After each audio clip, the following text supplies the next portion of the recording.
ಪ್ರೀತಿಯ ವೀಕ್ಷಕರಿಗೆ Shankaranand TV YouTube ವಾಹಿನಿಗೆ ಸ್ವಾಗತ ಸುಸ್ವಾಗತ. ಇವತ್ತಿನ ವಿಡಿಯೋನಲ್ಲಿ ಮೇ ತಿಂಗಳ ರಾಶಿ ಭವಿಷ್ಯ ಯಾವ ರೀತಿಯಾಗಿದೆ ಅನ್ನುವಂತಹ ಮಾಹಿತಿಯನ್ನು ತಿಳ್ಕೊಳ್ಳೋಣ. ಅದಕ್ಕಿಂತ ಮುಂಚಿತವಾಗಿ ಯಾರಾದರೂ ಶಂಕರಾನಂದ ಟಿವಿ ಯೂಟ್ಯೂಬ್ ವಾಹಿನಿಯನ್ನು ಸಬ್ಸ್ಕ್ರೈಬ್ ಮಾಡ್ಕೊಂಡಿಲ್ಲ ಅಂದರೆ ಸಬ್ಸ್ಕ್ರೈಬ್ ಮಾಡ್ಕೊಳ್ಳಿ. ಪಕ್ಕದಲ್ಲೇ ಇರುವಂತಹ ಬೆಲ್ ಐಕಾನ್ ಒತ್ತಿ, ಅದರಿಂದ ನೆಕ್ಸ್ಟ್ ಅಪ್ಲೋಡ್ ಮಾಡುವಂತಹ ವಿಡಿಯೋಗಳು ನಿಮಗೆ ನೋಟಿಫಿಕೇಷನ್ನ ಮುಖಾಂತರ ತಲುಪುತ್ತೆ.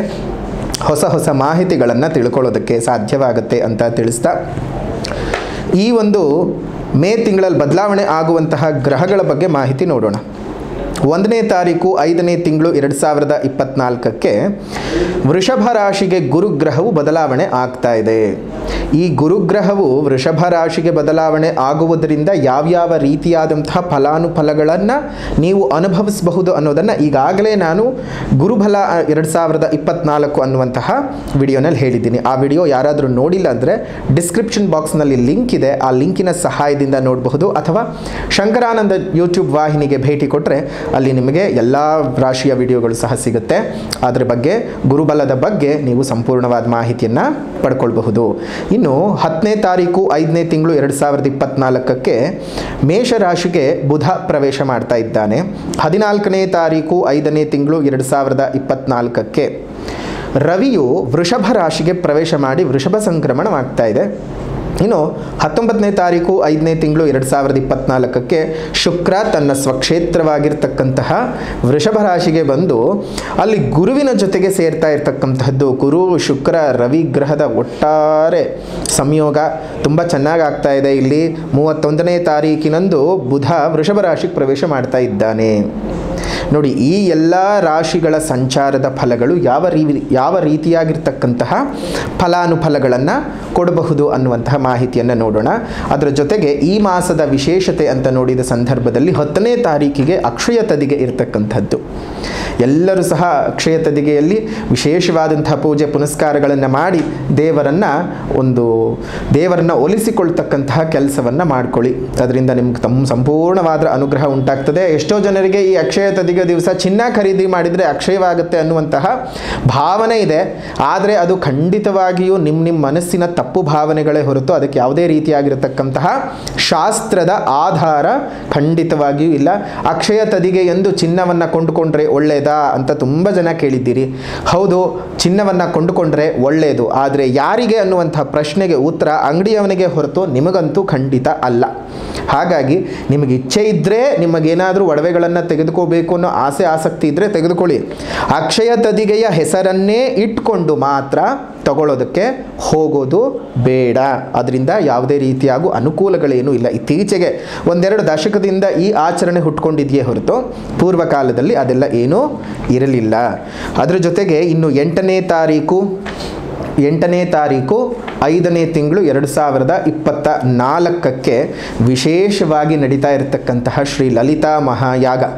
ನಿಮ್ಮೆಲ್ಲರ ಸಂಕಷ್ಟಗಳು ದೂರ ಆಗಬೇಕು, ನೋವುಗಳು ಆಚೆ ಹೋಗಬೇಕು, ನಲಿವುಗಳು ನಿಮ್ಮ ಬದುಕಿನ ಒಳಗಡೆ ಬರಬೇಕು, ಉದ್ಯೋಗದಲ್ಲಿ ಉದ್ಯಮದಲ್ಲಿ ವ್ಯಾಪಾರ ವ್ಯವಹಾರಗಳಲ್ಲಿ ಅಭಿವೃದ್ಧಿ ಆಗಬೇಕು. ಮಾಟ ಮಂತ್ರ ಕೃತಿಮ ದೋಷಗಳಿಂದ ಬಳಲ್ತಾ ಇದ್ದರೆ ಅದರಿಂದೆಲ್ಲ ನೀವು ಹೊರಗಡೆ ಬಂದು, ಆ ದೋಷಗಳಿಂದೆಲ್ಲ ಹೊರಗಡೆ ಬಂದು ಸುಖವಾದಂತಹ ವಾತಾವರಣ ನಿಮ್ಮ ಬದುಕಿನಲ್ಲಿ ಇರಬೇಕು ಅಂತ ಹೇಳಿ ನಿಮ್ಮೆಲ್ಲರ ಸಮಸ್ಯೆಗಳಿಗೆ ಒಂದು ಸ್ವಲ್ಪ ಅಲ್ಲ, ಅಲ್ಪ ವಿರಾಮವಲ್ಲ, ಪೂರ್ಣ ವಿರಾಮವನ್ನು ಇಡಬೇಕು. ಅದರ ಜೊತೆಗೆ ಈಗಾಗಲೇ ಬಿರು ಬೇಸಿಗೆಯ ಕಾಲ, ವಿಪರೀತವಾಗಿರ್ತಕ್ಕಂತಹ ಈ ಬಿರು ಬೇಸಿಗೆಯ ಕಾಲಕ್ಕೆ ಎಲ್ಲರಿಗೂ ಸಹ ಉನ್ನತವಾಗಿರ್ತಕ್ಕಂತಹ ಜೀವಗಳು ಉಳಿಬೇಕು ಅಂದರೆ ಮಳೆ ಚೆನ್ನಾಗಿ ಆಗಬೇಕು, ಆಹಾರ ಚೆನ್ನಾಗಿ ಬೆಳಿಬೇಕು, ನದಿಗಳು ಮೈದುಂಬಿ ಹರಿಬೇಕು, ಕೆರೆಕಟ್ಟೆ ಬಾವಿಗಳೆಲ್ಲ ತುಂಬಿ ತುಳುಕಬೇಕು. ಅದಕ್ಕೆ ವರುಣದೇವರ ಅನುಗ್ರಹವಾಗಬೇಕು. ಮನುಷ್ಯನ ಸಂಕಷ್ಟಗಳು ಕಳೆದು ವರುಣದೇವರು ಸಂಪೂರ್ಣ ಕೃಪಾಶೀರ್ವಾದವನ್ನು ನಮ್ಮ ಮೇಲೆ ಮಾಡಬೇಕು ಅಂತ ಹೇಳಿ ವಿಶೇಷವಾಗಿ ಕಮಲದ ಹೂಗಳ ಆಹುತಿಯನ್ನು ಕೊಟ್ಟು ನಾವು ಇಲ್ಲಿ ಮಾಡ್ತಾ ಇರತಕ್ಕಂಥದ್ದು. ಕಮಲದ ಹೂಗಳ ಆಹುತಿ ಅಂತ ಹೇಳಿದ್ರೆ ವಿಶೇಷವಾಗಿ ವರುಣನ ಆಕರ್ಷಣೆ ನೋಡಬಹುದು. ಖಂಡಿತವಾಗಿ ಒಂದು ಪವಾಡ ನಡೆಯುತ್ತೆ. ಅಮ್ಮನವರು ಖಂಡಿತವಾಗಿಯೂ ನಡೆಸ್ಕೊಟ್ಟೇ ಕೊಡ್ತಾರೆ. ಇದಾದ ನಂತರದಲ್ಲಿ ವರುಣದೇವರು ತುಂಬ ಚೆನ್ನಾಗಿ ಅನುಗ್ರಹ ಮಾಡೇ ಮಾಡ್ತಾರೆ. ವರುಣದೇವರ ಆ ಅನುಗ್ರಹ ನಮಗಂತೂ ಬಹಳ ಸಂತೋಷ ಕೊಡುತ್ತೆ. ಮುಂದಿನ ದಿನಮಾನಗಳಲ್ಲಿ ನೀವೇ ನೋಡ್ತೀರಿ. ಆ ಯಾಗಕ್ಕೆ ತಾವೆಲ್ಲರೂ ಸಹ ಬರಬೇಕು ಅಂತಂದರೆ ಎಲ್ಲಿ ಬರಬೇಕು? ಪಶ್ಚಿಮ ವಾಹಿನಿ ಶ್ರೀರಂಗಪಟ್ಟಣ ಮೂಲ ಶ್ರೀ ಲಕ್ಷ್ಮೀ ನರಸಿಂಹಸ್ವಾಮಿ ದೇವಸ್ಥಾನ. ಶ್ರೀರಂಗಪಟ್ಟಣದಿಂದ ಮೈಸೂರಿಗೆ ಹೋಗೋ ಮುಖ್ಯ ರಸ್ತೆಯ ಬಲಭಾಗದಲ್ಲೇ ಬರುತ್ತೆ. ಅಲ್ಲಿ ಬಂದು ನೀವು ದೇವರ ಕೃಪೆಗೆ ಪಾತ್ರರಾಗಬಹುದು.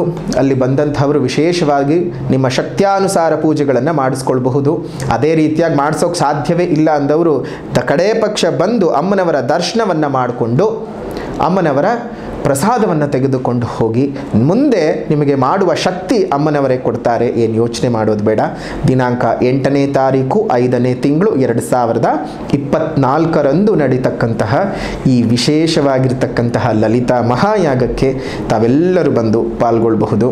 ಇದ್ರ ಬಗ್ಗೆ ಇನ್ನಷ್ಟು ಹೆಚ್ಚಿನ ಮಾಹಿತಿಗಳೇನಾದರೂ ಬೇಕು ಅಂತ ಹೇಳಿದ್ರೆ ಇಲ್ಲೇ ಇರತಕ್ಕಂತಹ ಫೋನ್ ನಂಬರ್ಗೆ ನೀವು ಒಂದು ವಾಟ್ಸಪ್ನಲ್ಲಿ ಮೆಸೇಜ್ ಮಾಡಿ ಅದಕ್ಕೆ ನಿಮಗೆ ಬೇಕಾಗಿರ್ತಕ್ಕಂಥ ಎಲ್ಲ ಮಾಹಿತಿಗಳನ್ನು ಕಳಿಸ್ಕೊಡ್ತಾರೆ. ಇನ್ನು ಈ ಗ್ರಹಸ್ಥಿತಿಗಳ ಬದಲಾವಣೆಯಿಂದಾಗಿ ಅಂದರೆ ಆಗಲೇ ತಿಳಿಸಿದಂತಹ ಗ್ರಹಸ್ಥಿತಿಗಳ ಬದಲಾವಣೆಗಳಿಂದಾಗಿ ಮತ್ತು ಅವುಗಳು ಸಂಚರಿಸುವಂಥ ಸ್ಥಾನ ಬಲಗಳ ಆಧಾರದ ಮೇಲೆ ತಿಂಗಳ ಭವಿಷ್ಯ ಯಾವ ರೀತಿಯಾಗಿದೆ ಕುಂಭರಾಶಿಯವರಿಗೆ ಅಂತ ನೋಡೋದಾಯಿತು ಅಂತ ಹೇಳಿದ್ರೆ, ವ್ಯಾಪಾರ ಉದ್ದಿಮೆ ವ್ಯವಹಾರಗಳಲ್ಲಿ ಬಹಳ ಮುಂದಕ್ಕೆ ಹೋಗ್ತೀರಿ. ಪ್ರಗತಿ ಮತ್ತು ಏರುಗತಿಯನ್ನು ಸಾಧಿಸ್ತಕ್ಕಂಥ ತಿಂಗಳು. ಅನೇಕವಾದಂತಹ ಶತ್ರುಕಾಟಗಳು, ಕುತಂತ್ರಗಳು, ಕಿರುಕುಳಗಳು ಇದ್ದರೂ ಅವೆಲ್ಲವನ್ನು ನಿಭಾಯಿಸ್ತಕ್ಕಂಥ ಶಕ್ತಿ ನಿಮಗೆ ಆ ದೇವಿಯು ಕೊಡ್ತಾಳೆ. ವಿಶೇಷವಾಗಿ ಈ ಒಂದು ತಿಂಗಳಿನಲ್ಲಿ ಎಲ್ಲ ರೀತಿಯಾಗಿರ್ತಕ್ಕಂಥ ಶತ್ರುಕಾಟ, ಹಿತಶತ್ರುಗಳ ಕಾಟ ಎಲ್ಲರನ್ನ ಮಟ್ಟ ಹಾಕ್ತಕ್ಕಂತಹ ತಿಂಗಳು ಕುಂಭರಾಶಿಯವರಿಗೆ. ನೋಡಿ, ಜೀವನದಲ್ಲಿ ಶತ್ರುಗಳಿಗೂ ಶತ್ರುಕಾಟ ಬರಬಾರ್ದು. ಯಾಕಂದರೆ ಅಷ್ಟು ಹಿಂಸೆ ಆಗುತ್ತೆ, ಅಷ್ಟು ಜಂಜಾಟಗಳಾಗೋಗ್ತದೆ, ಅಷ್ಟು ಯಾತನೆ ಆಗ್ತದೆ. ಒಂದು ಕ್ಷಣ ಬದುಕಿರೋದು ಬೇಡ ಅನಿಸುವಷ್ಟರ ಮಟ್ಟಕ್ಕೆ ಜೀವನ ಹೋಗಿರುತ್ತೆ. ಆದರೆ ಏನೇ ಆದರೂ, ಎಷ್ಟೇ ಕಷ್ಟಗಳು ನಷ್ಟಗಳು ಬಂದರೂ ನಾವು ಬದುಕಿನಿಂದ ವಿಮುಖರಾಗಿ ಹೋಗಬಾರದು. ಇರಬೇಕು, ಇದ್ದು ಜಯಿಸಬೇಕು, ಜಯಿಸಿ ಸಾಧಿಸಬೇಕು. ಸಾಧನೆ ಅಂತಂದರೆ ಸುಖದ ಸೋಪಾನವಲ್ಲ. ಸಾವಿರಾರು ವಿಷಪೂರಿತ ಬಾಣಗಳ ಕುರ್ಚಿ ಅದು. ಎಲ್ಲರೂ ಅಂದ್ಕೊಂಡಿರ್ತಾರೆ ಸಕ್ಸಸ್ ಅಂದರೆ ಸುಖ ಅಂತ. ಖಂಡಿತವಾಗಿಯೂ ಸಕ್ಸಸ್ ಅಂದರೆ ಸುಖ ಅಲ್ಲ. ಸಕ್ಸಸ್ ಅಂತಂದರೆ ಯಾವಾಗಲೂ ಅಷ್ಟೇ ವಿಷ, ವಿಷದ ಬಾಣಗಳು, ಮುಳ್ಳಿನ ಕುರ್ಚಿ, ಮುಳ್ಳಿನ ಮೆತ್ತು, ಮುಳ್ಳಿನ ಹಾಸಿಗೆ, ಮುಳ್ಳಿನ ಮೆಟ್ಟು ಎಲ್ಲವೂ ಮುಳ್ಳೆ. ಆದರೆ ಹೊರಗಿನ ಪ್ರಪಂಚಕ್ಕೆ ಕಾಣ್ತಕ್ಕಂತಹದ್ದು ಥಳ ಥಳ ಥಳ ಥಳ ಥಳ ಹೊಳೆಯುವಂಥದ್ದು. ಆದರೆ ಅದ್ಯಾವುದು ಸತ್ಯವಲ್ಲ. ನೀವು ಹೋಗಿ ಪ್ರತಿ ಯಶಸ್ವಿ ಮನುಷ್ಯನನ್ನು ಕೇಳಿದರೆ ಆ ವ್ಯಕ್ತಿ ಹೇಳ್ತಕ್ಕಂತಹದ್ದೇ ತನ್ನ ಸುಖದ ದಿನಗಳನ್ನಲ್ಲ, ಕಷ್ಟದ ದಿನಗಳನ್ನು. ಮತ್ತು ಸುಖ ಬಂದ ಅಂದರೆ ಸಕ್ಸಸ್ ಬಂದ ನಂತರ ಅವನ ಬದುಕಿನಲ್ಲಿ ಅವನು ನೆಮ್ಮದಿಯನ್ನು ಕಾಣಲ್ಲ. ಆ ಸಕ್ಸಸ್ಸನ್ನು ಉಳಿಸಿಕೊಳ್ಳಕ್ಕೊಂದಷ್ಟು ಹೋರಾಟವೇ ಇರುತ್ತೆ ಹೊರತು ಸುಖವಲ್ಲ.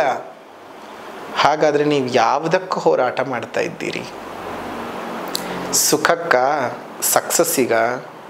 ಯಶಸ್ಸು ಬೇಕಾ? ಸುಖ ಬೇಕಾ? ಸಾಧನೆ ಬೇಕಾ?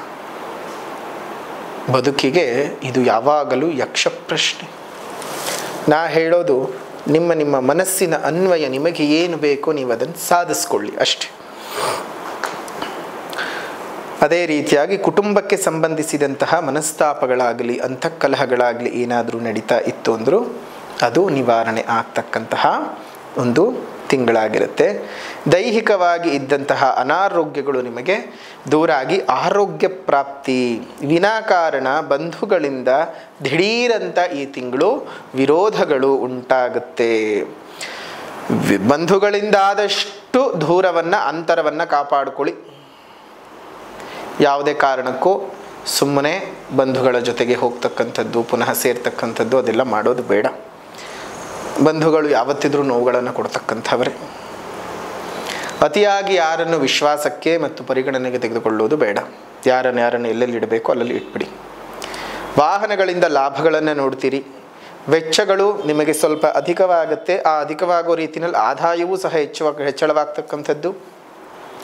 ವ್ಯಾಪಾರ ವ್ಯವಹಾರಗಳ ಬಗ್ಗೆ ಬಹಳಷ್ಟು ಅನುಕೂಲತೆಗಳನ್ನು ನೋಡ್ತೀರಿ. ಹಣದ ಒಳಹರಿವು ಹೆಚ್ಚಿಗೆ ಆಗ್ತಕ್ಕಂಥದ್ದು.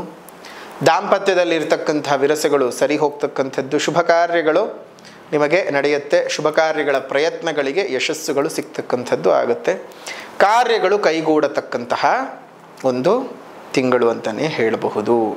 ನಿಮಗೆ ಈ ತಿಂಗಳು ಅದೃಷ್ಟವನ್ನು ತಂದುಕೊಡ್ತಕ್ಕಂತಹ ಶುಭದ ದಿನಗಳು 4, 7, 14, 20, 22. 4, 7, 14, 20, 22 ಈ ದಿನಗಳು ಅತ್ಯಂತ ಶುಭದಾಯಕವಾಗಿ ಇರತಕ್ಕಂತಹ ದಿನಗಳು ಅಂತಲೇ ಹೇಳಬಹುದು.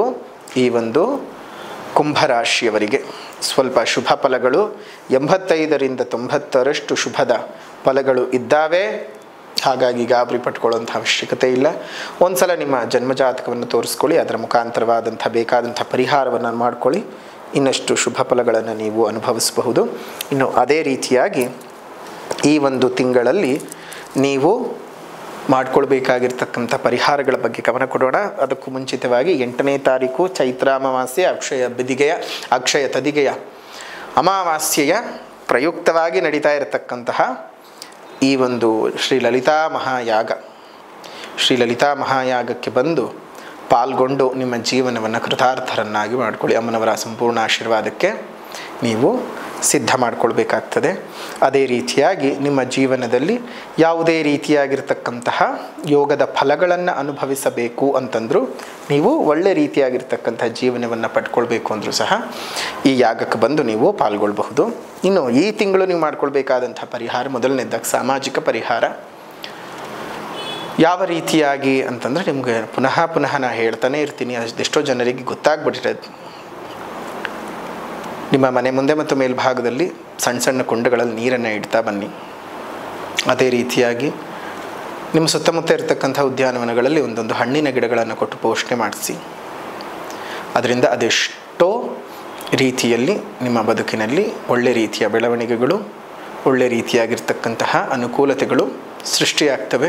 ಯಾಕಂದರೆ ಪಶುಗಳನ್ನು ಕಾಪಾಡಿದ್ದಕ್ಕೆ ಪಶುಪತಿನಾಥನೇ ನಿಮಗೆ ಹರಸಿ ಹಾರೈಸಿ ಆಶೀರ್ವಾದಗಳನ್ನು ಮಾಡೋದ್ರಿಂದ ಜೀವನದಲ್ಲಿ ಬರ್ತಕ್ಕಂಥ ಅದೆಷ್ಟೋ ಕಠಿಣವಾದ ಸಮಸ್ಯೆಗಳನ್ನು, ಸಂದರ್ಭಗಳನ್ನು ನಿಭಾಯಿಸ್ಕೊಂಡು ಹೋಗಬಹುದು. ಒಳ್ಳೆ ರೀತಿಯಾಗಿರ್ತಕ್ಕಂಥ ಬೆಳವಣಿಗೆಯನ್ನು ನೋಡಿ. ಇನ್ನು ಆಧ್ಯಾತ್ಮಿಕವಾದ ಪರಿಹಾರ, ಶ್ರೀ ರಾಜರಾಜೇಶ್ವರಿ ಅಷ್ಟಕಂ ಸ್ತೋತ್ರದ ಪಠಣವನ್ನು ಮಾಡಿ. ರಾಜರಾಜೇಶ್ವರಿ ಅಷ್ಟಕಂ ಸ್ತೋತ್ರದ ಪಠಣವನ್ನು ಮಾಡೋದ್ರಿಂದ ಬಹಳ ಅನುಕೂಲತೆಗಳು ಉಂಟಾಗ್ತದೆ. ತಮ್ಮೆಲ್ಲರಿಗೂ ಸಹ ಶುಭವಾಗಲಿ. ಕುಂಭರಾಶಿಯವರ ಈ ಒಂದು ಮೇ ತಿಂಗಳ ಮಾಸ ಭವಿಷ್ಯವನ್ನು ಇಲ್ಲಿಗೆ ಮುಕ್ತಾಯ ಮಾಡೋಣ. ವಿಡಿಯೋ ಇಷ್ಟ ಆಗಿದ್ದರೆ ಲೈಕ್ ಮಾಡಿ, ಶೇರ್ ಮಾಡಿ, ಕಮೆಂಟ್ ಮಾಡಿ. ಮತ್ತೆ ಮುಂದಿನ ವಿಡಿಯೋನಲ್ಲಿ ಭೇಟಿ ಮಾಡ್ತೇನೆ. ಅಲ್ಲಿವರೆಗೂ ನಮಸ್ಕಾರ. ಲೋಕಾ ಸಮಸ್ತ ಸುಖಿನೋ ಭವಂತು, ಸಕಲ ಸನ್ಮಂಗಳಾನಿ ಭವಂತು, ಸರ್ವೇ ಜನಾಃ ಸುಖಿನೋ ಭವಂತು, ಸಮಸ್ತ ಸನ್ಮಂಗಳಾನಿ ಭವಂತು.